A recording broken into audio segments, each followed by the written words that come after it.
Assalamualaikum warahmatullahi wabarakatuh. Jumpa lagi bersama saya Adi di channel Ngulik Sejarah. Dan pada video kali ini saya akan kembali lagi membacakan suatu kisah misteri yang kali ini mengisahkan tentang seseorang yang memelihara tuyul dan bagaimana pengalamannya, bagaimana risikonya, dan bagaimana akhir dari si pelaku itu. Nah, kita langsung saja, daripada kita penasaran, mari kita langsung saja menuju ke ceritanya ya teman-teman.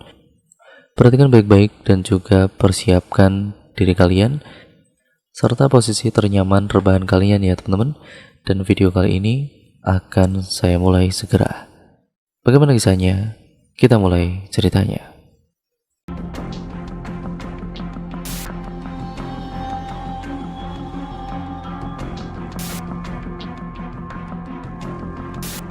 Hati Karti remuk.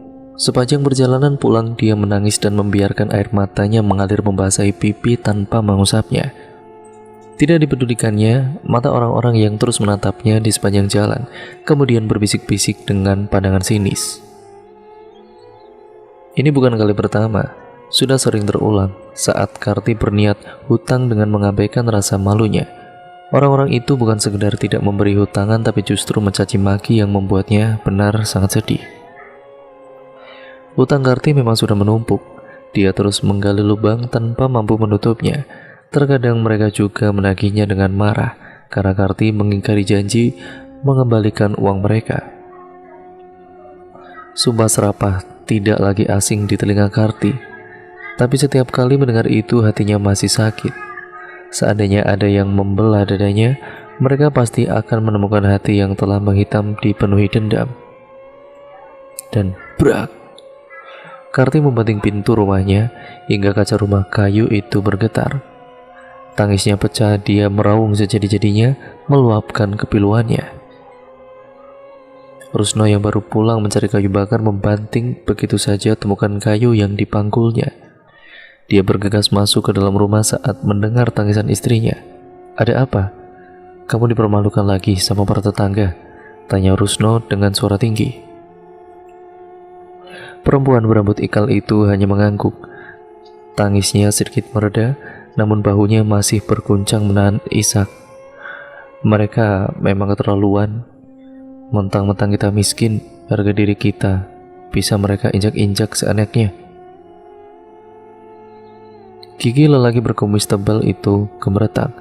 Dada Rusno bergemuruh, tangannya mengepal kuat, matanya merah penuh amarah saat satu persatu peristiwa berkelebat di benaknya. "Haha, Rusno, kamu jadi kere kok abadi gitu ya?" ucap Rudi, sahabat masa kecilnya yang mudik ke kampung halaman menjelang lebaran. Apa sih yang bisa dilakukan Rusno selain menumpuk hutang? Dia malah berencana menumpuknya sampai setinggi gunung. Seluruh Dani saat kerja bakti membetulkan jembatan desa. "Rusno, sini," panggil sekelompokan laki-laki yang kerap bermain gaplek di pos ronda. Dengan polos Rusno mendekat, ternyata itu justru kesempatan bagi mereka untuk menghinanya. "Sini ikut main. Saya tahu kamu tidak punya uang. Bolehlah istrimu yang mulus itu untuk taruhan, biar kita bisa gantian menikmatinya," kata Barjo yang disambut gelak tawa lainnya. Rusno memang terkadang diam, tapi kali ini tidak. Dia menggeblak balai-balai pos kamling hingga orang-orang di sana terhenyak. Darahnya bergejolak, dia sangat mencintai istrinya. Siapa saja yang mengusik Karti, itu berarti harus berhadapan dengannya. "Sekali lagi kau bicara seperti itu, Kang, aku akan menebas lehermu," ancam Rusno dengan tangan munding-munding ke arah Parjo. Parjo yang pemarah segera bangkit bermaksud melayani tantangan Rusno. Untung yang lain segera melerai keduanya. Semua peristiwa itu membuat darahnya mendidih. Lelaki canggung itu bangkit meninggalkan istrinya yang duduk di pinggir ranjang. "Siapa tadi yang menghinamu?" Rusno kembali ke kamar dengan parang di genggaman. Mata parang itu berkilat diterpa cahaya yang masuk melalui jendela. "Kang, eling Kang." Karti menahan lengan suaminya. "Aku akan membuat perhitungan dengan orang-orang yang meremehkan kita." Napas laki-laki itu memburu. Kemarahannya benar-benar telah sampai ke ubun-ubun. "Kalau Akang di penjara, siapa yang melindungi aku dan juga Ayu, Kang?" ditatapnya wanita yang sangat dicintainya, Rusno mengembuskan napas panjang berusaha mengendalikan emosinya. Sekarang yang perlu Akang lakukan bagaimana agar kita bisa jadi kaya. Caranya terserah Akang, saya juga sudah capek menjadi orang miskin seperti ini. Suara Karti seperti berbisik. Rusno menatap istrinya lekat. Kata-kata itu seolah telah menghipnotisnya. Setelah beberapa saat mereka terdiam, bibir hitam itu melengkung dan menciptakan sebuah senyum misterius. Malam telah larut, hanya nyanyian jangkrik di sawah belakang rumah yang menghiasi sunyi. Namun Karti dan Rusno belum terlelap. Keduanya terdiam sibuk dengan pikiran masing-masing. Matanya menatap langit-langit kamar yang pada beberapa bagiannya memancarkan cahaya karena atap yang berlubang. Kedua tangan mereka saling menggenggam, mata Rusno menatap Karti lekat seolah ingin mencari kepastian. Kamu tidak akan menyesal dengan segala risiko jika kita mengambil jalan pintas pesugihan. Bibir Karti masih terkatup, tapi Rusno paham dari istrinya itu yang sudah mantap dengan pilihannya yang ditawarkan dari anggukan dan kilat cahaya yang bola matanya itu bersinar. Besok aku berangkat, tentu tidak sebentar, karena aku harus bekerja mengumpulkan mahar terlebih dahulu, ucapnya dengan napas berat. Keesokan harinya, Karti dan Ayu mengantar Rusno sampai di jalan aspal. Mereka sengaja memilih jalan terobosan agar tidak terlalu banyak pertanyaan dari warga. Mereka bisa menebak, warga akan sangat heran menjumpai Rusno, penderas nira, kelapa, berpakaian rapi, dan menenteng sebuah tas. Meski pada akhirnya, beberapa orang memergoki dan juga Rusno harus menjelaskan maksud kepergiannya untuk mencari pekerjaan. "Bapak jangan pergi," rengek Ayu sambil menangis. Hati Rusno perih. Tidak pernah terbayangkan sebelumnya harus meninggalkan anak istri dan pergi merantau. Dia berjongkok mengusap linangan air mata putri semata wayangnya. Lebih teriris lagi saat melihat telinga Ayu tidak lagi beranting. Perhiasan satu-satunya itu telah dijual untuk ongkos dirinya ke kota. Matanya berkaca-kaca saat memasuki angkudes yang berhenti tepat di depannya. Dibalas lambaian tangan istri dan juga anak tercinta. Perjuangan baru saja dimulai, bisiknya menguatkan hati sendiri. Tidak mudah mencari pekerjaan di kota besar, apalagi di usia yang tidak lagi muda dan tanpa berbekal selembar ijazah pun. Satu-satunya pekerjaan adalah menjadi kuli bangunan. Dengan gaji tidak seberapa, Rusno berhemat dan mencari tambahan. Hampir setiap malam dia menawarkan jasa pijat pada sesama kuli yang kelelahan setelah seharian bekerja. Hingga suatu hari lelaki nyentrik yang biasa dijumpainya setiap malam Selasa di kedai kopi langganannya memanggil. "Sini Lei." Lelaki berambut ikal keperangan itu melambaikan tangan memberi isyarat padanya untuk mendekat. Orang-orang memanggilnya Ki Parjo. Lelaki yang katanya berasal dari Jawa Timur, Laut Pulau Jawa, yang kerap bercerita tentang hal-hal mistis. "Sini," ulangnya dengan menepuk-nepuk bahunya yang dibalut pakaian lurik. Rusno mendekat memberi pijatan di bahu Ki Parjo yang benar-benar keras itu. Aroma tembakau lekat dengan tubuhnya yang kurus. "Kamu ingin tahu tentang pesugihan?" Tangan keriput itu menggenggam telapak tangan Rusno dan menuntunnya duduk bersebelahan. Rusno terkejut karena lelaki yang kerap bercaping itu bisa menebak pikirannya, padahal dia belum pernah menceritakan niatnya pada siapapun. Lelaki ini seperti cenayang, batin Rusno. Untunglah kedai malam itu lumayan sepi. Bangku kayu panjang hanya ada dirinya dan Ki Parjo. "Dari mana Aki bisa tahu?" ucap Rusno setengah berbisik. Lelaki itu hanya terkekeh beberapa giginya yang telah tanggal sehingga pipinya terlihat kempot. Bahkan Ki Parjo sama sekali tidak memelankan suaranya saat berkisah tentang pesugihan. Rusno merasa jengah, namun dia tidak kuasa melarang. Dia merubah posisi duduknya, berusaha bersikap biasa saja. Ya seolah-olah dia itu sedang mendengarkan kisah-kisah mistis yang sering dia ceritakan. Jadi mau pilih yang mana? Nyupang pocong, babi ngepet, apa tuyul? Rusno terkejut. Mendapat pertanyaan seperti itu, dia hanya tersenyum kecut. Semuanya memiliki resiko, apalagi ini perjanjian gaib, kata Ki Parjo sebelum meninggalkan tempat itu. Tiba-tiba wajah Karti terbayang. Begitu pula dengan kata-kata yang kerap diucapkan Karti kembali terngiang. Aku sudah bosan hidup miskin, Kang. Rusno bergegas pulang ke bedeng tripleknya. Dia menuju ke sebuah tempat di mana dia menyembunyikan uangnya. Diambil semua uang kertas yang telah dikumpulkannya selama 4 bulan. Kemudian disusun, kemudian diciumnya sekepok uang itu dengan rasa sukacita. Satu impiannya segera terwujud. Saat teman-teman terlelap, Rusno bergemas. Secari pesan ditulisnya dan ditempelkan di dekat galon. Dicangklongnya tas ransel yang berisi pakaian. Dia berjalan menembus area proyek yang gelap. Hari telah berganti. Bus antar provinsi telah mengantarkannya berbeda tempat. Matahari tepat di atas kepala saat Rusno hampir sampai di tempat yang dituju, sebuah lokasi yang ditunjukkan Ki Parjo dari cerita semalam. Namun aneh, saat turun dari delman, seorang lelaki cebol menjemputnya, menyalaminya dengan hangat. Tapi setelahnya Rusno bersikap seperti kerbau dungu yang dicocok hidungnya. Dia menuruti saja semua ucapan si cebol itu. Tidak hanya rumah penduduk yang di perkampungan ini, bahkan setelah rumah terakhir, mereka pun menembus rimbunnya perkebunan singkong dengan daun yang kehijauan. Jalan setapak yang mereka lalui itu becek dan licin. Sepertinya semalam hujan deras mengguyur perkampungan yang terletak di bawah kaki gunung. Kita hampir sampai, kata si cebol sambil menunjuk sebuah rumah yang mulai terlihat. Rusno mengangguk dan juga bernapas lega, karena bagaimanapun hati kecilnya mengkhawatirkan tas ransel yang dibawakan si cebol. Di sana tersimpan sekepok uang. Ya, uang hasil jari jeripayahnya dan uang yang akan mengantarkan pada impiannya. Namun, entah mengapa raga Rusno terasa tidak kuasa menolak keinginan si cebol itu. Padahal Rusno baru mengenalnya. Keduanya terus melangkah menuju rumah kayu beratapkan ijuk. Ruangan bagian depan hanya berpagar sekitar 1 meter tingginya.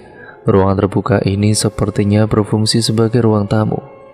Ki, panggil si cebol beberapa kali. Wajah yang sedikit sangar itu bertolak belakang saat mengundang seseorang yang dia panggil Ki itu. Mungkin orang itu adalah orang yang dia hormati, atau dukun yang punya banyak kesaktian sehingga dia takut kualat. Di meja besar itu terdapat sepiring singkong rebus yang masih mengepul. Liur Rusno hampir saja menetes. Perutnya sudah mulai melilit sakit karena belum terisi. Ki, ulang si cebol masih dengan suara yang sama. Sejak kedatangan Rusno beberapa saat yang lalu, rumah ini terlihat sepi. Rusno dan si cebol pun masih berdiri. Rusno heran mengapa si cebol tidak mengetuk pintu yang menuju ruang dalam atau mempersilahkannya duduk di risban panjang yang ada di sudut ruangan. Ki, ulang si cebol yang masih dengan suara yang sama. Kemudian seseorang berpakaian hitam-hitam dan berikat kepala keluar dari dalam rumah. Oh, ini toh, ucapnya saat melihat Rusno. Si cebol mengangguk. Ya sudah, ayo silakan duduk, katanya dengan memberi isyarat melalui telapak tangan. Mata Rusno mengerjap, berusaha meyakinkan apa yang dilihatnya. Kaki Rusno pun gemetar dan tubuhnya mematung tidak beranjak dari tempatnya berdiri. Ayo mas, kata si cebol sambil menyerahkan kembali ransel milik Rusno. Iya, jawab Rusno gugup. Si cebol menuangkan teh hangat, mendekatkan piring singkong rebus dan mempersilahkan Rusno melahap makanan yang dihidangkan. Sementara lelaki tua itu membuat lintingan rokok tembakau dan menghisapnya dengan nikmat. Ki Parjo, meski gamang, Rusno memberanikan diri memastikan lelaki tua yang duduk di hadapannya. Saya Parjan, saudara kembar Parjo. Rusno manggut-manggut mendengar penjelasan Ki Parjan. Lelaki ini pun tidak kalah misteriusnya dengan Ki Parjo. Dia seolah bisa membaca isi pikiran Rusno. "Jadi, mau angkat anak saja?" tanya Ki Parjan menggunakan istilah pesugihan tuyul. Rusno mengangguk mantap. Selama dalam perjalanan, dia memang sudah mempertimbangkan di antara ketiga pilihan yang ada. Sepertinya tuyul mempunyai risiko yang sedikit lebih ringan dibanding yang lainnya. Kalau begitu, sana membersihkan diri dulu, perintahnya pada sang calon pelaku pesugihan. Si cebol kemudian mengantarkan Rusno ke belakang rumah. Di sana ada sebuah kolam yang tidak terlalu dalam. Ya, air kolam itu berwarna hijau, pantulan dari warna lumut pada lumpur di dalam kolam. Ki Parjan mengajak Rusno memasuki bilik yang cukup luas namun dengan pencahayaan seadanya. Mungkin saja membuat ruangan ini hanya bercahaya temaram. Asap dupa membuat Rusno sedikit sesak napas. Ki Parjan menyuruh Rusno menanggalkan seluruh pakaiannya dan duduk bersila di depan sesajen yang sudah disediakan. Dia melepas 3 ekor yuyu pada sebuah kantong berisi air, menyalakan sebuah lilin, menyambirkan beberapa lembar janur kuning, dan mengambil 3 helai rambut Rusno. Ki Parjan mulai merapalkan sebuah mantra yang diikuti oleh Rusno. Mantra terus berulang hingga Rusno dikejutkan oleh suara gaduh di sekitarnya. "Buka matamu. Kau bisa memilih mana yang akan kau ambil anak," perintah Ki Parjan. Rusno sempat terkesima. Beberapa makhluk mungil setinggi botol tengah bermain air pancuran dan yuyu di dalam kentong. Makhluk mungil yang dipilih Rusno diperlakukan khusus oleh Ki Parjan. Setelah segala macam ritual selesai, Rusno kemudian menyerahkan mahar sesuai kesepakatan. Dan ya, perjanjian gaib baru saja dimulai. Matahari telah tenggelam, malam mulai gelap saat pintu rumah Karti diketuk dari luar. Sesaat Karti diam menajamkan pendengarannya. "Ayo bukakan pintu." "Ini Bapak, Nduk," panggil sebuah suara yang sangat Karti kenal. Karti beranjak.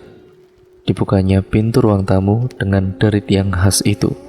"Kang," sapa Karti yang saat berhadapan dengan Rusno yang berdiri di depan pintu. "Asik, Bapak pulang." Ayu mengambur memeluk tubuh lelaki canggung itu. Gadis mungil itu menarik-narik tangan bapaknya agar segera masuk dan duduk. "Bapak kok lama sekali nggak pulang?" rajuknya dengan bersandar di tubuh bapaknya yang kian hitam terbakar sinar matahari. Rusno ya hanya tersenyum dan kemudian mengacak rambut putrinya penuh kerinduan. "Sana kamu buka sendiri kardusnya. Ada oleh-oleh Bapak untuk Ayu," kata Rusno menunjuk salah satu kardus yang tergeletak di lantai. Ayu kemudian menyeret kardus yang dimaksud bapaknya dengan gembira menuju kamar. Sementara Karti masih berada di depan pintu, matanya menoleh ke sana kemari, menembus gelap mencari sesuatu. Tidak dilihatnya siapapun di luar. "Akang mana?" tanya Karti sambil mendekat ke arah Rusno. Katanya, Karti menagih sesuatu. Rusno terkekeh melihat raut penasaran sang istri. "Nanti kita siapkan dulu kamarnya." Karti hanya manggut-manggut mendengar penjelasan suaminya. Rusno yang telah lelah setelah berpergian jauh, segera mandi kemudian makan dan beristirahat ditemani Karti sang istri. Keesokan harinya Rusno dan Karti membersihkan kamar belakang yang sudah lama tidak terpakai. Rusno mengecat kamar tersebut mengkombinasikan warna hijau dengan beberapa warna lainnya. Terlihat sebuah tempat tidur berkelambu dengan spray motif daun-daun. Di bagian sudut lurus dengan pintu terdapat sebuah meja yang dipotong kakinya sehingga tingginya selutut orang dewasa. Di atas meja kecil itu disediakan kembang boreh, cermin, boneka kayu, dakon, dan sebuah bakul kosong terbuat dari anyaman bambu. Rusno memasukkan 3 ekor yuyu ke dalam bak kecil berisi air yang diletakkan di tengah ruangan. Aroma kemenyan yang dibakar mengalahkan wangi pandan bubur putih di mangkok jago yang berada tidak jauh dari bak mandi hitam itu. Karti mengikuti gerakan Rusno yang bersila di depan bak yang di dalamnya terdapat Yuyu yang sedang berenang. Mulut Rusno berkemat-kamit merapal mantra yang diajarkan Ki Parjan. Tidak lama kemudian sosok makhluk mungil menembus pintu dan tertutup. Aroma tidak sedap menyeruak. Karti menatap nanar makhluk astral yang tersenyum ke arahnya. Seorang anak laki-laki berkepala gundul dengan ingus yang terus keluar dari hidungnya dan sebuah bisul yang memecah mengeluarkan nanah di pelipis kanannya. Karti bergidik ngeri saat makhluk itu semakin mendekat, mual tidak dapat dielakkan. Kepala Karti benar tiba-tiba menjadi pening saat terbayang harus menyusui bocah menjijikan itu. Karti muntah dan pingsan di tempat duduknya. Rusno memijat jari tangan Karti. Sang istri menarik telapak tangannya yang terasa seperti disayat. Digerakkan kepalanya yang sedikit berat, aroma minyak kayu putih tercium tepat di ujung hidung. Nanar ditatapnya sekeliling ruangan. Masih di kamar yang sama, kamar yang dia dan juga suaminya ciptakan dengan nuansa mistik. Rusno meraih kepala sang istri dan diletakkan di pangkuan. Ini jalan yang kita pilih. Kita harus siap menghadapi segala risikonya, ucap Rusno lembut sambil membelai kepala istrinya. Karti tetap terdiam.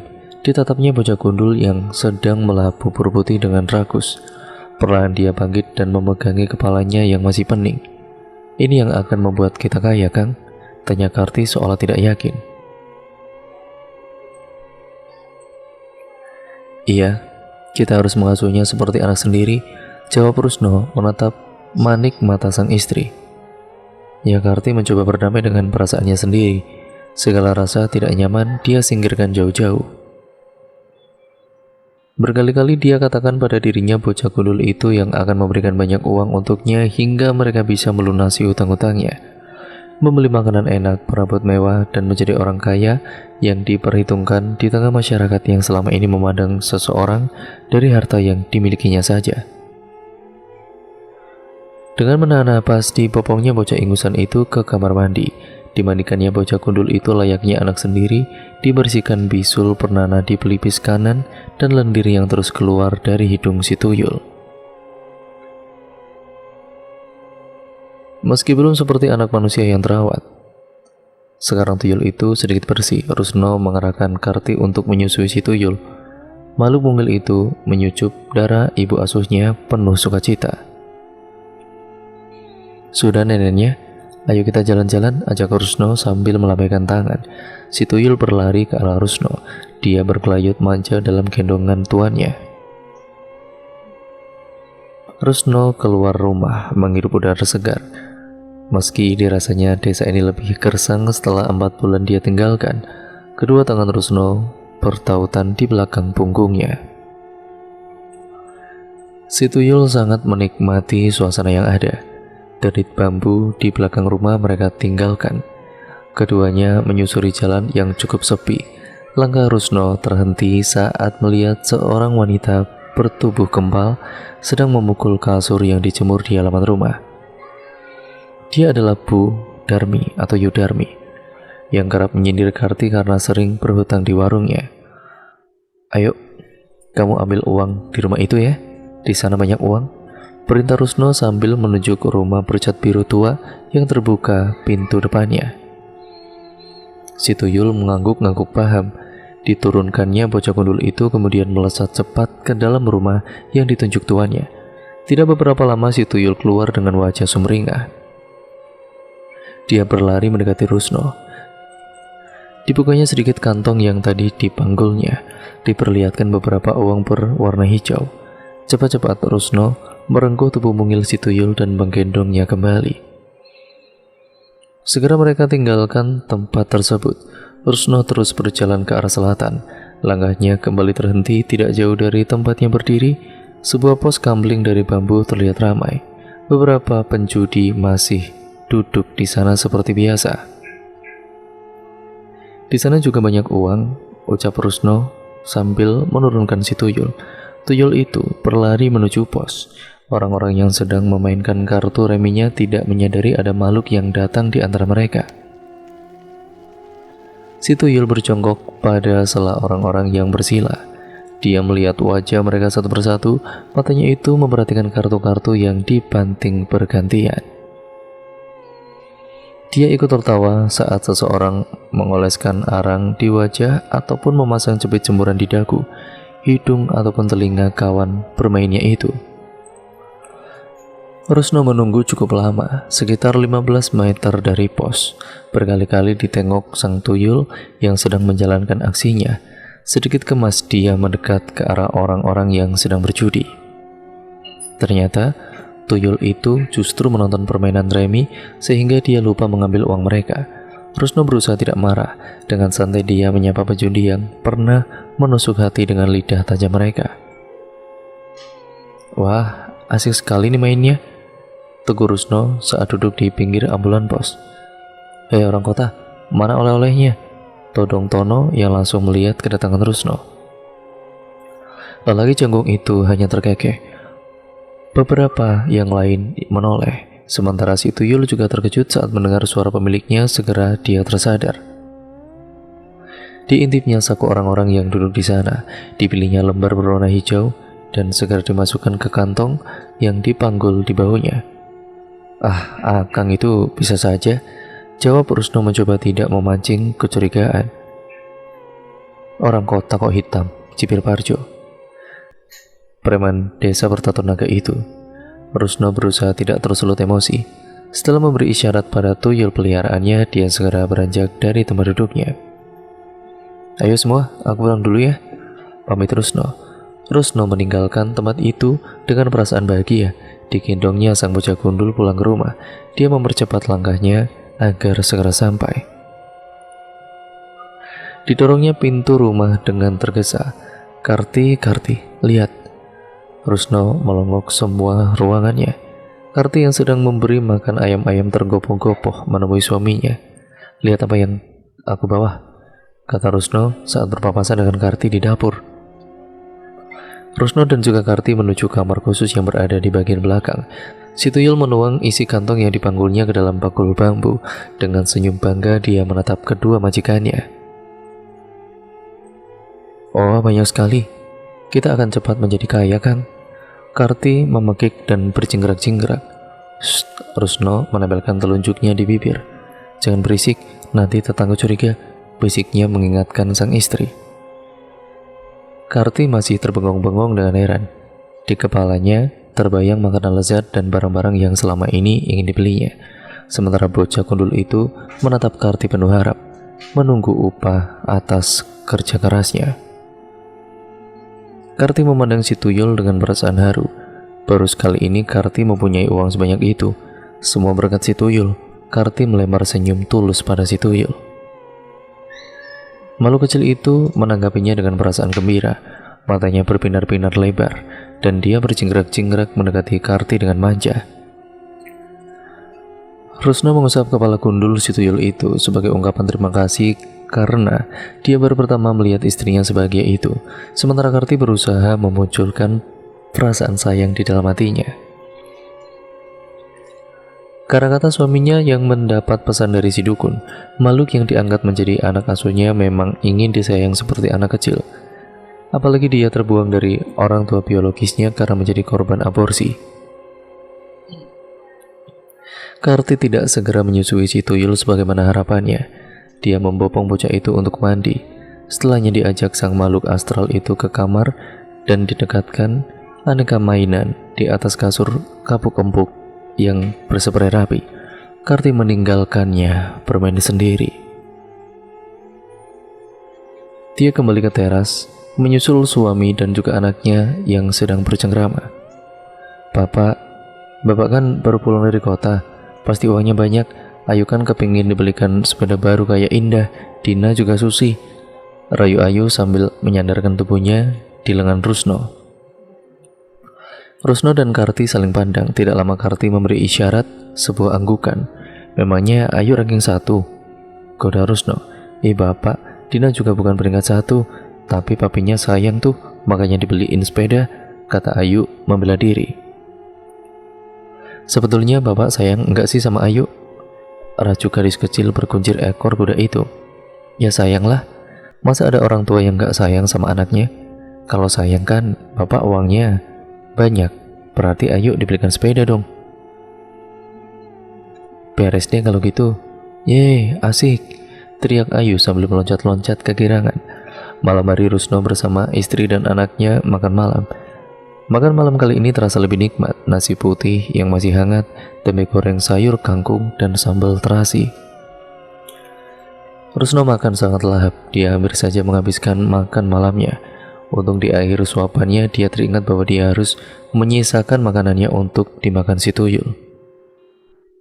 Tidak beberapa lama makhluk kudul itu mendekat sambil mengucek-ngucek matanya. Terlihat sekali dia sudah mengantuk berat. Meski jalannya agak sempoyongan, didekati tuannya, diculurkan lidahnya, menjilati jari Rusno yang belum mencuci tangannya. Berkali-kali Rusno mengangkat tangannya karena geli. Setelahnya, makhluk mungil itu segera naik ke atas kursi, kemudian meloncat lagi naik ke atas meja. Meja tua yang kakinya tidak sama tinggi itu bergoyang-goyang. Dia sempat terkejut, namun Rusno segera memeganginya. Setelah dia merasa aman, makhluk astral itu segera memakan saripati makanan yang tersisa di piring Rusno. Sementara Karti mengantar Ayu masuk ke dalam kamarnya, menyelimutinya, dan setelah dirasa Ayu cukup aman, dia benar-benar segera ke kamar belakang diikuti si tuyul. Karti menyusui si tuyul hingga terlelap. Keesokan harinya di halaman rumah Rusno membunyikan bel sepeda ontelnya. Dia baru saja mengantar Ayu ke sekolah. Matanya lurus melihat pintu.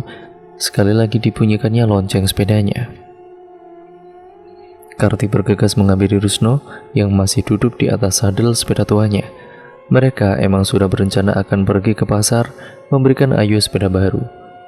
Jarak pasar kota cukup jauh, sekitar 10 km dari rumah mereka. Bagaimana kalau kita ajak si tuyul itu ikut ke pasar, Kang?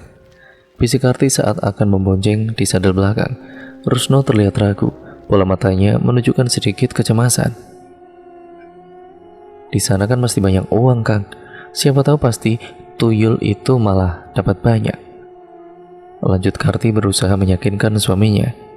Setelah memikirkan sejenak, Rusno mengangguk setuju.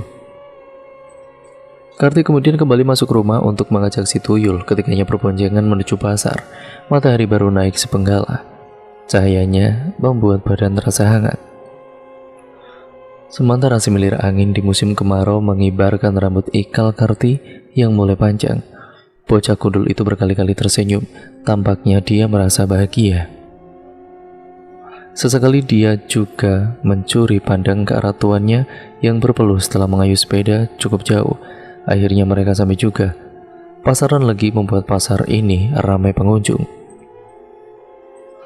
Karti masuk ke dalam pasar sendirian, sementara Rusno berdiri di tempat parkir tidak jauh dari sepeda hitamnya. Mata Rusno mengawasi orang yang lalu lalang, sampai perhatiannya terpaku pada seorang wanita dengan dandanan menor dan perhiasan berbunyi kemerincing karena banyaknya. Lihat perempuan itu, bisik Rusno pada tuyul yang masih duduk di atas sadel.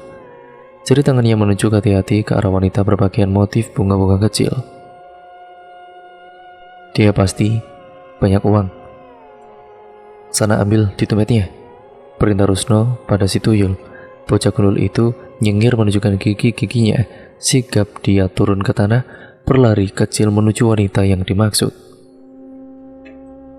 Tidak perlu waktu lama, dia mengambil 2 lembar uang berwarna hijau dan diberikan kepada tuannya.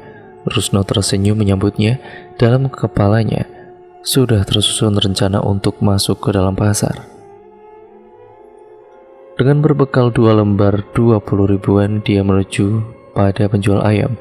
Dia berpura-pura menawar ayam jago yang dijual, namun untuk menghilangkan curiga akhirnya dia hanya membeli beberapa ekor anak ayam saja. Di balik itu semua, Rusno mengamati orang-orang yang sedang berbelanja dan menyuruh peliharaannya beraksi di sana. Karti tiba di parkiran lebih dulu. Belanjaannya kali ini cukup banyak. Bahkan dia harus mengupah kuli panggul untuk membawakan barang belanjaannya. Tidak beberapa lama Rusno menyusul tiba di sana. Matanya terbelalak melihat 2 karung belanjaan Karti. "Kamu itu belanja apa saja?" tanya Rusno heran. "Tenang Kang, jangan marah.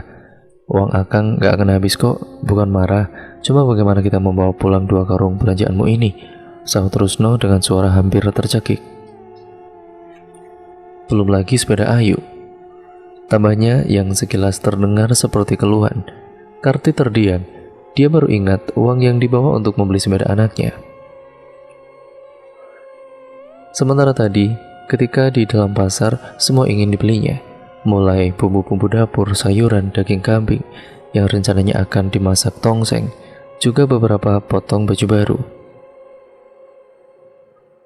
Karti bosan dengan daster-daster kumalnya di rumah. Lagi pula harga pakaian yang dibelinya tadi itu kan cukup murah, dengan model-model yang bagus pula. Karti berpikir akan terlihat lebih cantik saat mengenakannya. "Uang habis Kang?" ucap Karti dengan suara nyaris tidak terdengar. Wajahnya menunduk takut. Rusno mengepaskan tangan kanannya, kemudian menutup mulut dan meremas bibirnya dengan telapak tangannya.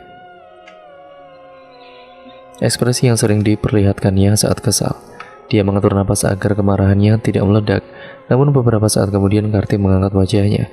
Dia tersenyum saat si tuyul berlari ke arah mereka dengan mengibas-ngibaskan beberapa lembar uang. "Akang, si tuyul bawa uang lagi dia," ucapnya dengan suara sedikit ditahan. Rusno menoleh ke belakang. Makhluk astral itu memberikan uang padanya. Akhirnya mereka jadi membeli sepeda baru untuk Ayu. Kemudian mereka menyewa sebuah becak untuk mengantar barang belanjaannya. Mereka kembali berboncengan sepeda bertiga, sementara becak yang membawa barang dan juga sepeda baru mengikuti di belakangnya. Sepanjang perjalanan di desa, semua orang yang melihat menggelengkan kepalanya.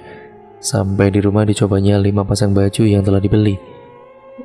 Karti tersenyum melihat penampilan barunya. "Cantik," pujinya saat melihat pantulan bayangan dirinya di dalam cermin. Katanya mau masak tongseng. Sindir sang suami mengetahui istrinya telah 1 jam mematut diri di depan cermin. Karti hanya tertawa, kemudian diambilnya dompet yang tergeletak di meja. "Aku mau bayar hutang dulu Kang," pamitnya sebelum melesat keluar rumah. Jalan Karti sedikit berbeda. Sepanjang jalan dia selalu menebar senyum. Saat Karti tiba di warung Yudima, ternyata sedang banyak perempuan bergosip di sana. Karti dengan penuh percaya diri terus berjalan. Dia justru menikmati tatapan aneh mereka. Lagi-lagi kumpul toh.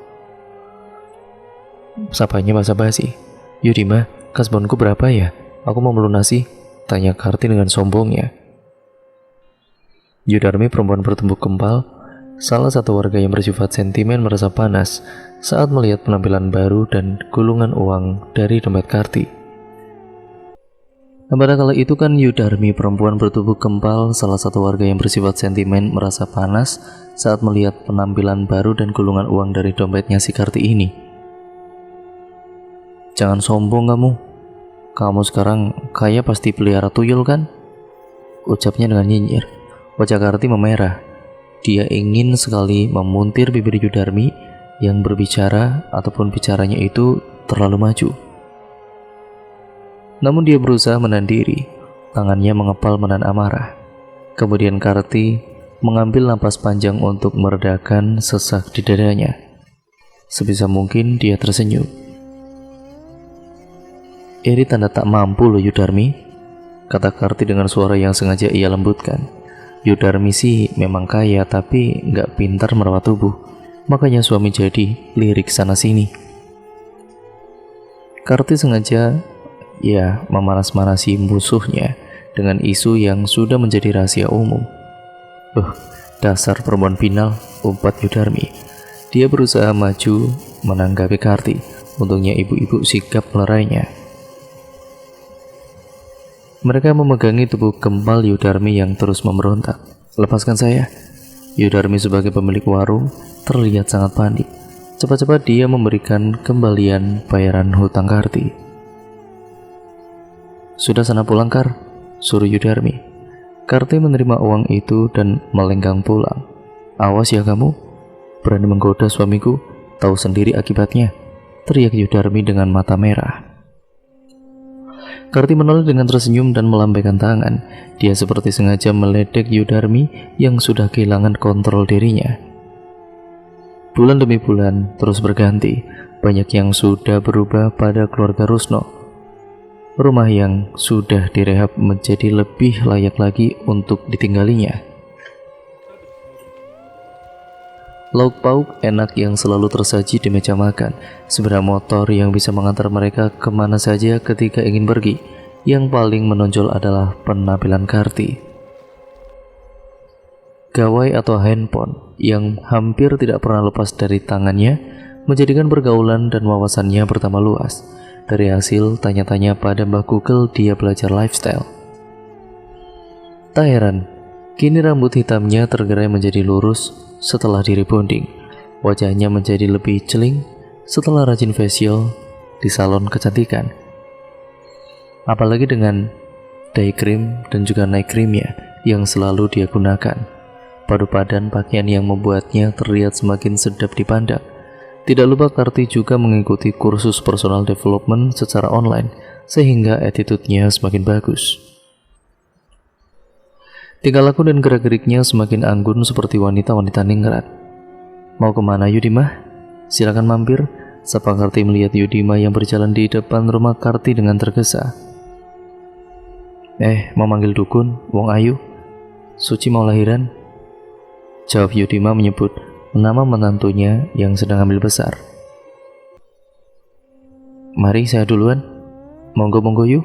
Semoga lahirannya lancar ya, ibu dan bayinya selamat. Karti kembali asik dengan gawainya. Dari dalam rumah, Rusno datang menuntun sepeda putri tunggal mereka. Bu, ayo difoto dong. Sudah mandi nih, sudah cantik, panggil Ayu yang sudah duduk di atas sadelnya. Karti menatap gadis kecilnya yang memakai baju warna pink. Warna favoritnya sejak kecil. Rambutnya dikuncir dua dengan pita warna senada. Siap ya, ayo senyum. Karti memberikan aba-aba saat membidikkan kamera memotret putrinya. Rusno duduk di samping Karti. Mereka berpandangan dan tersenyum bahagia. Tak beberapa lama Karti memberikan ponselnya pada sang suami, sementara dia sendiri bangkit dan masuk rumah. Tidak beberapa lama dia kembali ke halaman membawa 3 cangkir teh manis dan pisang goreng yang sudah agak dingin. Mereka bercengkrama sambil memperhatikan Ayu yang sedang bermain sepeda. Dari kejauhan sosok bocah gundul berlari-lari sambil mengipas-ngipaskan uang yang berhasil dicurinya dengan perasaan bangga. Namun sayang sang majikan hanya menatapnya sekilas saja. Mereka kembali asik memperhatikan anak mereka. Si tuyul berjalan gontai. Dia berdiri mematung di pintu rumah. Dipandangnya putri sang majikan dengan tatapan tidak suka. Diperhatikan lagi Karti dan Rusno yang sedang tersenyum. Hati tuyul panas, dia merasa diabaikan. Sesaat kemudian bibir yang tadinya mengerucut itu menyungkingkan senyum. Tiba-tiba tuyul itu melesat berlari dengan cepat mendekati sepeda Ayu dan mendorongnya dengan keras hingga Ayu dan sepedanya itu terjungkal. Rusno dan juga Karti sangat terkejut. Awas kamu ya. Karti memarahi si tuyul dengan mata melotot. Dia sangat marah. Rusno langsung berlari menolong Ayu. Ibu, bapak, Ayu sakit. Ayu merintih sambil menunjukkan siku dan lututnya yang berdarah. Rusno segera membawa Ayu ke dalam rumah sementara Karti masih ngomel-ngomel saat meninggalkan tuyul yang menyimak ucapan Karti dengan wajah tertunduk. Malam harinya Karti enggan menyusui tuyul. Dia memilih menemani Ayu di kamarnya. Apalagi badan Ayu panas sekali, Karti mengompres dahi dan juga memijat kaki putrinya. Tanpa sepengetahuan Karti, tuyul mengintip dari lubang kunci. Dia tertunduk lesu. Dia merasa cemburu karena sang majikan lebih menyayangi Ayu daripada dirinya. Dia terduduk di balik tembok di samping pintu kamar Ayu. Rusno belum juga kembali membeli paracetamol dari apotek. Tiba-tiba Ayu muntah-muntah. Semua pakaiannya basah. Setelah melepaskan pakaian Ayu dan juga menutupinya dengan sarung, Karti pergi ke belakang hendak mengambil air untuk menjaga putrinya. Namun saat kembali ke kamar, dia sangat terkejut melihat si tuyul sudah duduk di atas perut Ayu dengan kedua tangan mencekik lehernya. Dengan sisa tenaga, Ayu hanya bisa meronta lemah. "Tolong, tolong!" teriak Karti panik. Baskom yang dibawanya terjatuh begitu saja dan airnya tumpah menggenangi lantai kamar Ayu. Bocah gundul itu entah mendapat kekuatan dari mana. Tiba-tiba dia menjadi sangat beringas. Karti mencoba menarik tangan tuyul itu agar terlepas, namun cengkramannya justru semakin erat. "Lepaskan, lepaskan!" Bentakan Karti sama sekali tidak dihiraukan oleh si tuyul itu. Ayu semakin kehabisan napas. Dia sempat menggelepar sebentar, kemudian tidak lagi bergerak. Karti panik menyadari musuhnya sudah tidak bernyawa. Si tuyul pun segera melepaskan cengkramannya. Dia meloncat dan menari di atas kasur. "Ayu, Ayu!" Karti mengguncang-guncangkan tubuh putri semata wayangnya. Jarinya ia dekatkan pada lubang hidung, namun tidak ada tanda-tanda hembusan napas di sana. Ibu jarinya meraba pergelangan tangan putrinya, namun nadi itu tidak lagi berdenyut seperti biasanya. Hati Karti seperti tersayat. Ada perih yang tidak bisa diungkapkan dengan kata-kata. Dipeluknya tubuh sang putri yang tidak lagi bernyawa. Diciuminya wajah dan juga kepalanya. Satu persatu bulir-bulir bening menetes. Perlahan isak mulai terdengar lirih namun begitu menyayat. "Ayo bangun, Duk. Maafkan, Bu. Maafkan Ibu. Ibu sayang sama kamu." Berulang-ulang kata yang sama diucapkan, berharap ada keajaiban sang putri tiba-tiba hidup kembali. Retina Karti kabur oleh air mata, namun dia masih menangkap bayangan kaki yang meloncat-loncat tidak jauh darinya. Dengan gusar, dihapusnya air bening yang menghalangi penglihatannya itu. Dia bangkit dan juga meradang, matanya merah menatap tajam pada bocah gundul yang masih meloncat dan tertawa gembira. Telunjuk Karti menuding tepat ke arah tuyul dan berkata, "Puas. Sudah puas kamu bunuh anakku, dasar setan. Pergi sana. Tidak sudi aku merawat dan juga mengasuhmu lagi, dasar laknat." Tuyul itu sangat terkejut mendengar hadikan Karti. Dia tertegun, matanya nanar memandang wajah sang majikan yang merah karena amarah. Akhirnya dia berjalan pelan meninggalkan kamar Ayu. Dengan mata tidak lepas menatap sedih pada perempuan yang selama ini menyusuinya, bocah gundul itu meringkuk di kamarnya sendirian. Setelah bermain-main akhirnya dia terlelap, sementara rumah sang majikan sudah mulai banyak didatangi tamu. Mereka merawat jenazah dan mempersiapkan pemakaman anak perempuan yang masih duduk di kelas 4 SD itu. Para pelayat datang silih berganti. Karti dan juga Rusno sibuk menemui para tamu. Tuyul semakin merasakan diabaikan, apalagi Karti seolah tenggelam dalam kesedihannya. Tuyul itu berjalan melewati beberapa tamu. Dia berdiri dengan menyandarkan pipi pada tembok di dekat pintu. Wajahnya memelas. Karti mengetahui, namun dia khawatir jika di antara para tamu ada yang bisa merasakan kehadiran makhluk astral. Karti tidak mungkin menghardik dengan kata-kata, sehingga dia hanya menatap tajam ke arahnya. Tatapan yang sangat menusuk karena diselimuti oleh rasa dendam. Tuyul itu pun dapat merasakan kebencian sang ibu asuh. Dia masuk ke dalam kamarnya. Dengan jengkel dia lemparkan semua mainan yang disediakan untuknya. Namun esok harinya Rusno tersadar bahwa ia harus memperlakukan tuyul itu seperti anaknya sendiri yang tidak boleh membentaknya. Alhasil Karti pun berusaha untuk merawat tuyul itu sebaik-baiknya dan melupakan kejadian tentang kematian anaknya. Hari demi hari ia menjalani dengan mengharapkan bantuan tuyul tersebut. Lembar demi lembar uang didapatkan hingga membuat mereka menjadi salah satu orang kaya di desanya. Kini rumahnya diperbesar dan hingga Rusno membuka usaha kain yang sangat ramai pembeli. Namun di mata warga, setiap kekayaan yang sepasang suami istri itu dapatkan dianggap tidak wajar. Apalagi kini Karti dinilai sombong dan penyendiri, tidak mau berbaur dengan warga. Pernah suatu ketika saat pertama kali Karti dan Rusno mengadakan syukuran di rumahnya, Pak Ustadz yang mengisi acara malah memberikan wejangan dengan tema rezeki yang halal dan selalu meyakinkan jangan sekali-kali bersekutu dengan setan apapun itu bentuknya. Dari sana warga tambah percaya jika Karti dan Rusno mendapat semua kekayaan dengan ilmu hitam. Ditambah lagi ketika salah satu tetangga tidak diizinkan untuk masuk ke dalam ruangan di belakang rumahnya dengan alasan ruangan itu banyak debu. Mereka juga meyakini banyaknya keluhan di kampung terkait uang yang hilang dan sosok anak kecil yang sering dilihat berlari ke arah rumah Karti menjadi penyebabnya. Hingga suatu hari ada kejadian yang membuat Karti dan Rusno malu setengah mati. Saat itu seorang warga di kampung berhasil menangkap tuyul yang sudah membuat resah. Mereka pun mencoba untuk meletakkan tuyul tersebut di atas lilin yang menyala. Tidak lama sejak kejadian itu, tiba-tiba saja Rusno dan Karti datang dengan tergesa-gesa, memohon maaf dan berkata jika tubuhnya panas semua seperti terbakar. Dari sana warga mengetahui jika mereka berdua lah dalang dibalik pencurian uang tersebut. Dari kejadian itu, Karti dan Rusno menjadi was-was akan harta yang dimilikinya akan habis karena sang tuyul sudah tidak beroperasi lagi. Setelah berdiskusi panjang lebar pada malam itu, sepasang suami istri itu pun memutuskan untuk pindah keluar dari desa itu dan memulai lagi pesugihan tuyul itu di kota orang. Udah semua, Bu? Udah, Pak. Gak usah bawa banyak-banyak, Mbak. Nanti kita beli yang baru aja.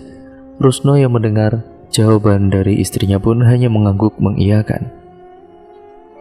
Tepat pukul 7 pagi keduanya berboyong ke salah satu kota yang jauh dari perkampungan itu, di pinggiran Jakarta Timur. Rusno mampu membeli rumah, mobil, hingga memiliki beragam koleksi barang mewah. Suatu hari Rusno beroperasi di kedai bakso yang ramai pengunjung karena terkenal dengan rasanya yang enak. Ada salah satu wartawan yang bernama si Tommy. Ia sedang asiknya menikmati bakso di lidahnya. Pandangan matanya terhenti pada Rusno yang duduk di meja paling pinggir.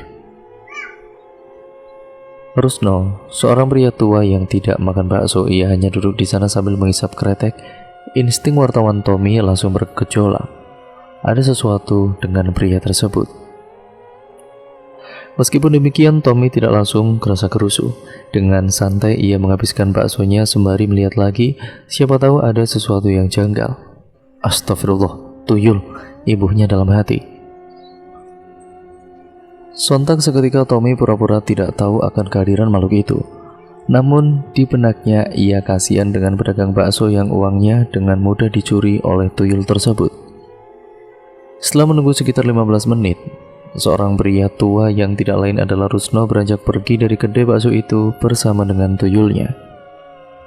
Lantas Tommy pun berbicara serius dengan pemilik kedai bakso itu kalau uangnya pasti berkurang akibat dicuri tuyul.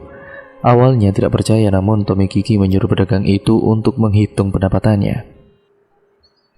Tidak butuh waktu yang lama, apa yang dibicarakan Tommy ini benar. Pak Parno, sang pemilik kedai itu marah besar.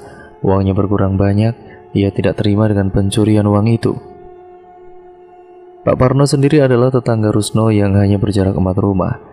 Dengan langkah tergesa-gesa, Pak Parno mendatangi rumah Rusno. "Woi, Rusno, keluar kamu.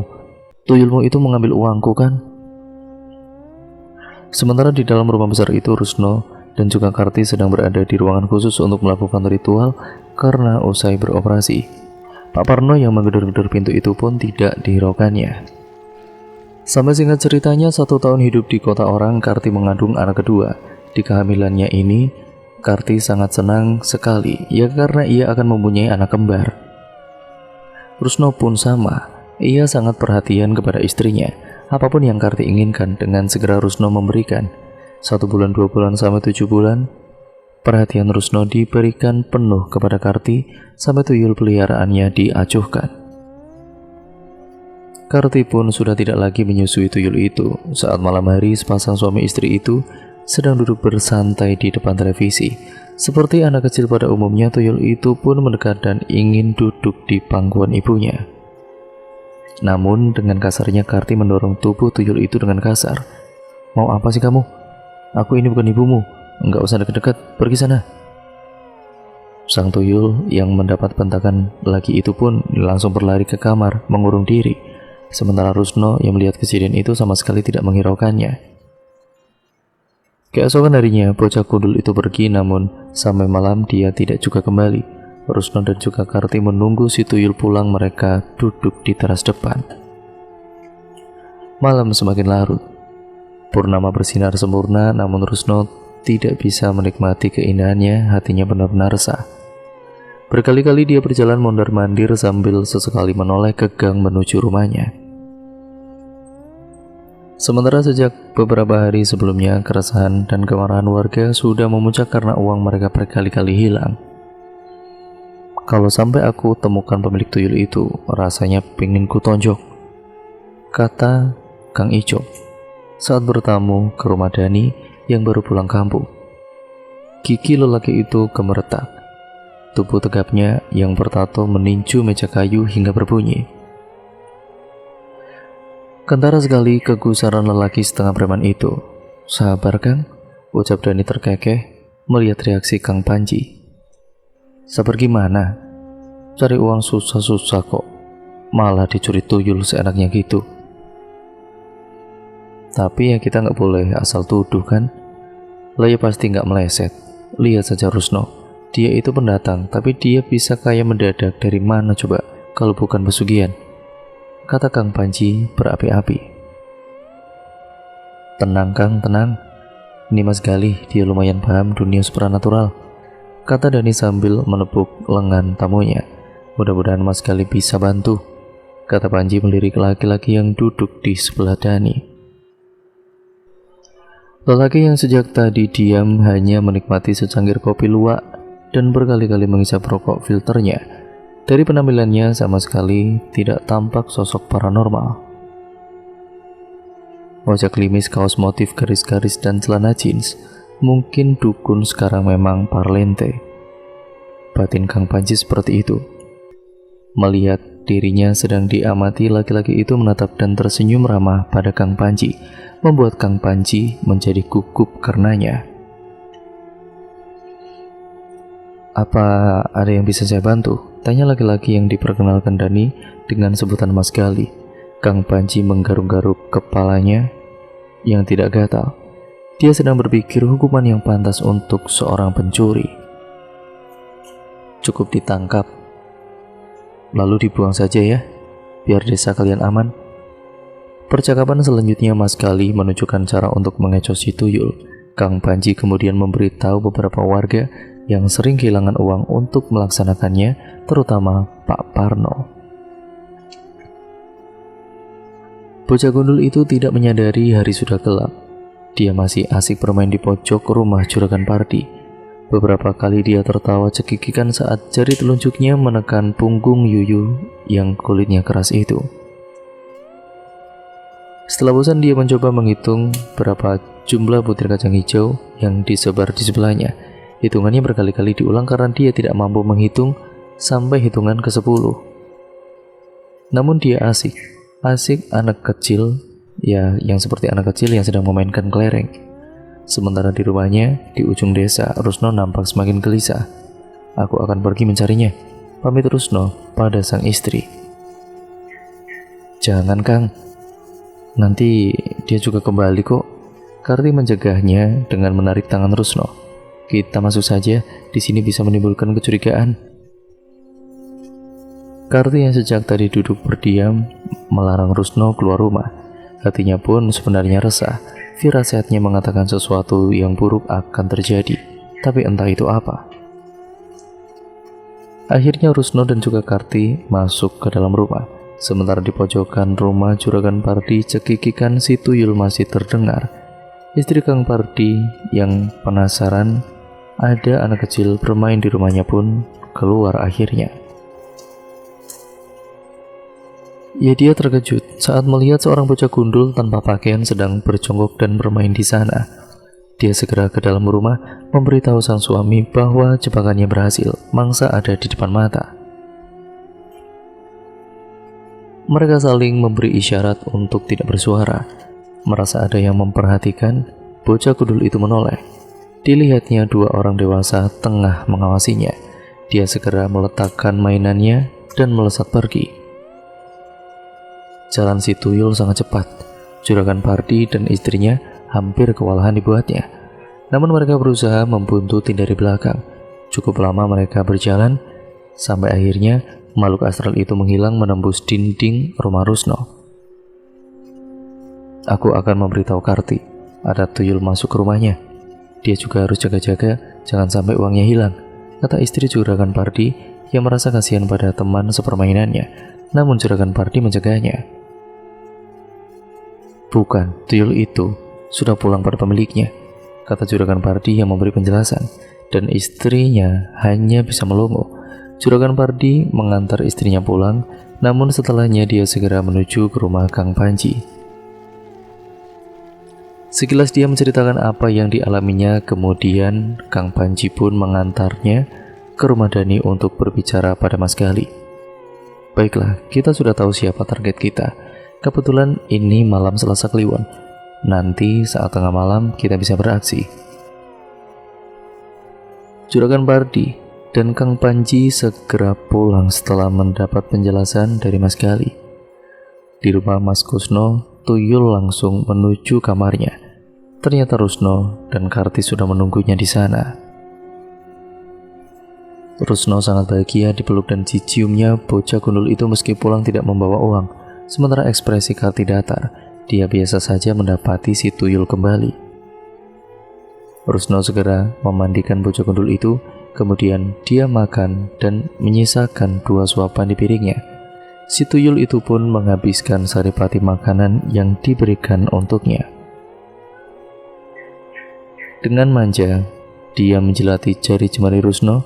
Setelahnya Rusno mengantarkan si tuyul ke kamarnya. Di sana Karti pun sudah menunggu untuk mengeloninya. Tepat tengah malam, Mas Gali, Dani, Kang Panji, Juragan Pardi dan beberapa warga menuju rumah Rusno. Semua diam, berusaha tidak menimbulkan kegaduhan. Mas Gali sudah berada di depan pintu. Dia mulai mengunyah jahe, bawang putih, jantan, delingo, bengle, hingga halus. Yuyu dan juga bunga mawar yang diikatkan pada seutas tali mulai digoyang-goyangkan. Mulut Mas Gali berkomat-kamit membaca doa-doa. Beberapa kali dia menyemburkan sesuatu yang dikunyahnya itu tepat di depan pintu masuk ke rumah Rusno. Beberapa warga yang ikut menahan napas. Dengan perasaan berdebar, mereka menunggu apa yang akan terjadi di depan mata mereka. Waktu sudah menunjukkan dini hari, udara dingin musim kemarau terasa menusuk tulang. Beberapa dari mereka merapatkan kain sarungnya hingga menutupi leher. Bahkan Juragan Pardi memilih berjongkok agar bisa menarik kain sarungnya hingga menutupi kepala. Semua terdiam sibuk dalam pikiran masing-masing ditemani sebatang rokok yang menyumpal di bibir mereka. Mas Gali masih di posisinya. Lelaki muda bersarung dan berjaket kulit itu berdiri di depan pintu rumah Rusno. Tangan kanan menengadah sementara tangan kirinya terus menggoyang-goyangkan tali yang mengikat Yuyu dan bunga mawar. Setelah ditunggu beberapa saat, tiba-tiba hadir di depan Mas Gali sesosok bocah berkepala gundul dengan menembus pintu. Bocah itu nyaris tanpa busana, hanya memakai popok yang menutupi bagian vital bawah besarnya. Bocah itu masih terlihat linglung, seperti anak kecil yang mengigau dari tidurnya. Mungkin jambi-jambi dan rapalan doa yang dibaca Mas Gali memberikan efek hipnotis padanya. Dengan mudah pemuda berwajah putih itu menangkap dan juga menggenggamnya. Mas Gali segera beranjak dari tempat itu. Dia berjalan sangat cepat, seperti terburu-buru. Warga yang lain penasaran. Mereka membututi Mas Gali dan juga saling tanya hingga menimbulkan suara-suara berbisik seperti dengung tawon. Saat di antara mereka ingin menanyakan langsung pada Mas Gali, Dani segera mencegahnya dengan memberikan syarat. Sehingga mereka pun kembali bungkam. Mereka akhirnya kembali ke rumah Dani. Mas Gali memilih duduk di teras dan diikuti yang lain. Saudara, permasalahan yang kalian hadapi sudah selesai. Semoga tidak ada lagi tuyul yang berkeliaran di desa ini, kata Mas Gali. Terus tuyul itu mau diapakan, Mas? Tanya Juragan Pardi. Nanti akan dimasukkan botol, kemudian dikubur atau dilarung. Wah, cuma begitu, Mas. Komentar Kang Parjo seolah tidak puas. Iya, bukankah yang lebih penting uang kalian sekarang aman? Mas Gali nggak ngalamin sendiri sih, buat kami para warga yang sering kehilangan uang, rasanya ingin benar membuat si pemilik itu kapok, iya kan? Kata Kang Parjo mencari dukungan. Iya betul, Mas. Bagaimana memberi tanda bahwa dia punya tuyul, itu juga biar jadi pelajaran buat yang lain. Sambung Juragan Pardi mendukung ide Kang Parjo. Mas Gali terlihat berpikir sejenak. Sebenarnya bagaimanapun kita memperlakukan si tuyul, maka si pemilik pun akan merasakan hal yang sama. Kalau kita cubit si tuyul, Rusno juga kesakitan, tanya Dani. Mas Gali mengangguk mengiyakan. Kalau dikelitikin aja, ya juga sananya juga kekelian, Mas, apa bagaimana? Celetuk salah seorang warga setengah bercanda.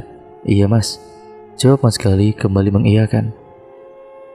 Ya sudah, aku punya ide, bisik Kang Panji di telinga Dani. Selanjutnya Kang Panji meminta izin kepada Dani untuk bisa pergi ke dapurnya. Saat Dani menanyakan keperluannya, Kang Panji hanya tersenyum misterius. Ternyata dia mencari wajan dan panci yang bagian wajahnya menghitam. Tanpa ragu dia colek jelaga di bawahnya. Ketika Kang Panji kembali keluar, tuyul itu hampir dimasukkan ke dalam botol. Tunggu Mas Gali, jaga Kang Panji dengan suara keras memecah malam itu. Mas Gali mengurungkan niatnya. Semua menoleh ke sumber suara. Setengah berlari Kang Panji menghampiri Mas Gali. Tanpa menunggu instruksi, dia oleskan jelaga yang ada di jarinya hingga menimbulkan tanda hitam di dahi dan pipi si tuyul. Sudah, Mas, silakan masukkan, ucap Kang Panji tersenyum puas. Mas Gali hampir mengucapkan sesuatu, namun suaranya seperti tercekat. Dia tidak mampu menjaga apa yang dilakukan oleh Kang Panji. Mas Gali kembali berkonsentrasi dan mulutnya komat-kamit merapal doa. Dalam sekejap, makhluk itu ataupun makhluk astral itu sudah berhasil dimasukkan ke dalam botol, dan di sana tubuhnya tiba-tiba berubah menjadi semakin mengecil. Tuyul itu seperti terbangun dari tidur. Dia terkejut berada di tempatnya sekarang. Dia meraba lapisan dinding kaca yang menghalangi dirinya keluar dengan bebas. Sementara beberapa warga membuat ketek bambu. Setelahnya, botol berisi tuyul ditambah dengan 5 macam bunga dan dilarung ke sungai, yaitu ke sungai besar yang berarus deras yang mereka percaya akan bermuara ke pantai selatan. Menjelang subuh, alarm jam beker di kamar Rusno berdering. Dia meraba tubuh Karti yang terlelap di sebelahnya. Dengan mata terpejam, dia mengguncang tubuh istrinya. Jam 4, ucap Rusno. Karti menjawab asal. Karti menggeliat, dengan malas dia bangkit menuju kamar belakang. Matanya yang masih sepat itu mendadak terbuka. Dilihatnya tempat tidur berspray hijau muda itu kosong. Biasanya si tuyul kan meringkuk di sana. Bergegas Karti kembali ke kamarnya. Kang, dia tidak ada. Suara Karti terdengar panik. Rusno segera bangun. Dia mengerjap-ngerjapkan matanya. Dia duduk mematung. Kesadarannya belum sepenuhnya utuh. Karti melihat cemong di wajah suaminya. Dia berjalan mendekati Rusno dan mengusap wajah orang yang paling dicintainya itu. Wah, waktu mau tidur itu kamu tidak mencuci muka ya, Mas? Kamu lupa untuk cuci muka ya?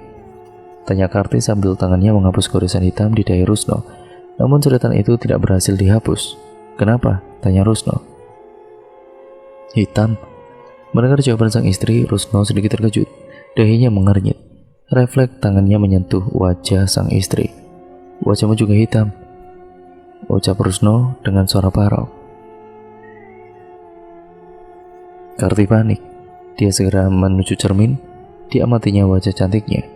Ya, terdapat 3 goresan hitam di sana. Sama dengan coretan pada wajah suaminya, Karti terduduk lemas.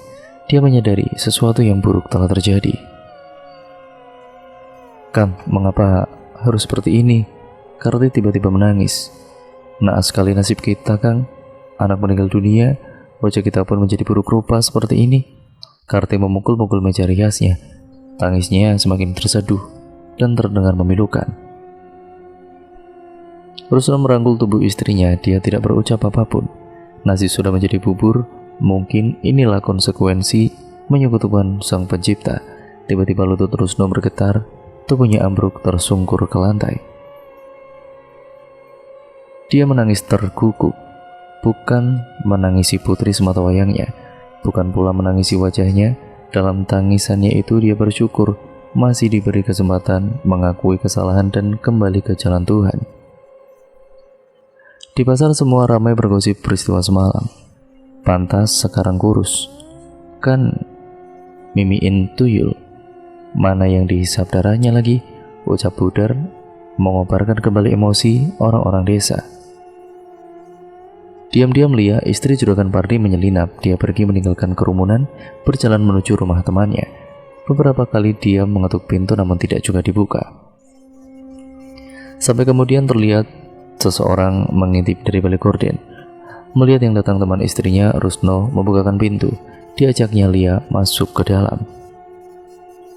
Dipertemukannya dia dengan Karti yang masih juga menangis. Ditatapnya wajah sang teman, persis seperti cerita yang dia dengar. Lia kemudian memeluk teman sepermainannya itu. Ketika ada bahu untuk bersandar, Karti menumpahkan tangisnya di sana. Pergilah dari desa ini, bangun kehidupan baru di mana tidak ada seorang pun tahu masa lalumu. Bisik Lia tepat di telinga kanannya. Diceritakan apa yang dia dengar dari suaminya Juragan Pardi dan apa yang dia dengar dan saksikan di pasar. Semua itu membuat Karti semakin sedih. Namun setelah mempertimbangkan saran temannya pada malam hari dengan membawa barang berharga yang masih tersisa, Karti dan Rusno diam-diam meninggalkan desa dan berpindah lagi untuk memulai hidup baru dari nol tanpa melakukan pesugihan. Sepasang suami istri itu pun mengakui semua perbuatannya itu adalah dosa besar karena ia telah berbuat musyrik dan syirik menyekutukan Allah. Hingga akhirnya Rusno bersama istrinya taubat dan meminta ampunan kepada Allah SWT. Selain itu juga mereka menghimbau kepada masyarakat untuk tidak berbuat musyrik, apalagi memelihara tuyul atau babi ngepet. Alhamdulillah kami masih diberi perlindungan dan kesempatan untuk bertaubat ya Bu, ujar Rusno. Mereka kini hidup seperti biasa dan benar-benar mulai dari nol lagi. Apa yang kami miliki dulu di Jakarta sudah mereka jual dan hasilnya disumbangkan ke sebuah yayasan anak yatim di Jakarta. Semenjak saat itu, pada pertengahan November 2008, ia pindah dari rumah kontrakannya di kawasan Balenda, Bandung, dan kembali ke kota Banjar. Kini Rusno bersama istrinya lebih bahagia meski hidup sederhana dan akan menantikan anak keduanya. Ya, kami lebih memilih hidup yang sekarang, yakni dengan usaha halal kecil-kecilan. Meski sederhana tapi kami bahagia. Dan saya mengingatkan kepada masyarakat, jangan sekali-kali menyekutukan Allah. Bagi yang masih memelihara tuyul atau sejenisnya, tinggalkan dan segeralah bertobat sebelum kalian benar-benar menerima akibatnya. Dan cerita pun akhirnya selesai sampai di sini ya teman-teman. Terima kasih untuk kalian semua yang sudah menyimak video kali ini dan cerita kali ini. Semoga kalian terhibur ya teman-teman. Nah, bagaimana menurut kalian cerita kali ini? Kalian bisa komen di bawah. Jangan lupa untuk kalian like, comment, dan share, dan lakukan terus-menerus ya teman-teman. Karena itu membantu channel kami menjadi channel yang jauh lebih baik lagi ke depannya. Dan terima kasih juga atas dukungan kalian selama ini kepada channel ini. Jangan lupa untuk kalian yang baru mampir, klik tombol subscribe, nyalakan tombol lonceng notifikasinya agar kalian tidak ketinggalan video terbaru selanjutnya dari channel ini. Oh ya, untuk kalian yang memiliki pengalaman-pengalaman horor atau cerita-cerita misterius lainnya atau cerpen-cerpen karangan kalian yang menarik lainnya, kalian bisa kirimkan ke alamat email kami yang sudah tertera di kolom deskripsi yang nantinya akan saya bacakan di sini ya teman-teman, seperti format ini. Terima kasih dan kurang lebihnya mohon maaf. Semoga kalian bisa mengambil pembelajaran ya tentunya. Yang baik kalian ambil, yang buruk kalian buang jauh-jauh. Dan jadikan itu sebagai pembelajaran untuk kita semua agar kita menjadi manusia yang jauh lebih baik lagi ke depannya dalam menapaki kehidupan ini. Intinya jangan sekali-kali kita bersekutu dengan iblis ataupun apapun itu bentuknya, karena itu merupakan ya kesenangan sementara. Ya karena ketika kita sudah tergiur dan masuk terjun ke dalamnya, ya petaka nantinya di akhir hidup kita pasti akan menanti kita. Ya mungkin ketika selamat seperti keluarga si Karti ini, kita bisa diberi waktu untuk bertobat. Tapi kalau tidak, ya mungkin siksa neraka akan menanti kalian di akhirat kalau kalian menjalani kehidupan yang musyrik seperti itu. Sekian teman-teman, kurang lebihnya mohon maaf, dan sampai berjumpa di video terbaru selanjutnya dari channel ini. Wassalamualaikum warahmatullahi wabarakatuh.